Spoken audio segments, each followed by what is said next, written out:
ايوه، في رجاله بتبقى عيله وفي ستات بتبقى اعيل من الرجاله. عارفين مين دول؟ اللي بيجروا على الطلاق يا جماعه. ده اول مشكله تقابلهم من غير ما يشتغلوا على العلاقه، يقول لك انا عايزه اطلق، انا خلاص انا عايزه اتطلق، انا مش قادره. طب انتوا اشتغلتوا على العلاقه دي؟ لا يا جماعه. الطلاق المبكر الناس فاكره ان هو ان انا اطلق مراتي في اول سنه جواز، اول شهر. الطلاق المبكر من معانيه ان حضرتك تطلق مراتك من غير ما تبذل اي مجهود في انك تصلح العلاقة دي. اللي هو انا مش عايزة اكمل، انا مش عايزة اكمل. طيب تعبتوا اشتغلتوا على العلاقة، يقولك ربنا شرع الطلاق لما تستحيل العشرة، واحنا استحالت العشرة ما بيننا. طب حضرتك على اساس ايه قررت ان دي مرحلة استحالة العشرة؟ طب حضرتك عارف ان المختصين بيقولك ان قبل مرحلة استحالة العشرة في مرحلة اسمها استفراغ الوسع في الحفاظ على البيت؟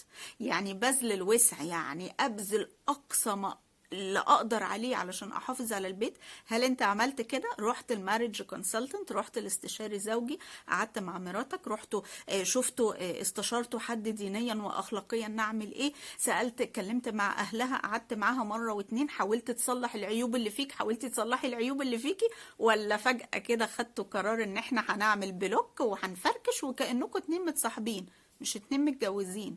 ونسيتوا ان الطلاق يعني هدد بيت، يعني عيال بتتشرد، يعني نفسيات بتتدمر، يعني احكام بقى شرعية بتترتب على الطلاق. واللي يغيظك بقى ان بعد ده كله تروح للراجل بقى بعد ما يطلق مراته، يقول لك انا كام شهر كده وهتجوز واحده تانية. تقول له طب ناوي تعمل ايه عشان ما تقعش في الطلاق تاني؟ يقول لك لا، هصلح بقى عيوبي، هبطل بقى اسهر على القهوه، واحاول بقى ابطل عصبيه، لان هو ده كان سبب طلاقي الاولاني. طب لما انت عارف ان عندك عيوب، ما تشتغل عليها مع مراتك الاولانيه، ما تستثمر في العلاقه. رمموا العلاقه يا جماعه. هي الموضوع مش لعبه، الموضوع مش اللي هو احنا زهقنا يلا نشوف اللي بعده.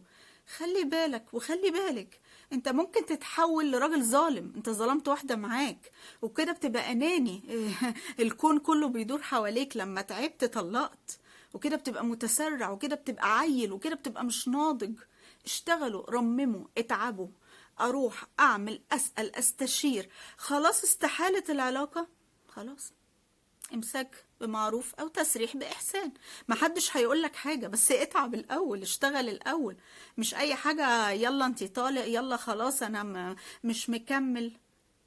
ما ينفعش، هو مش لعبة.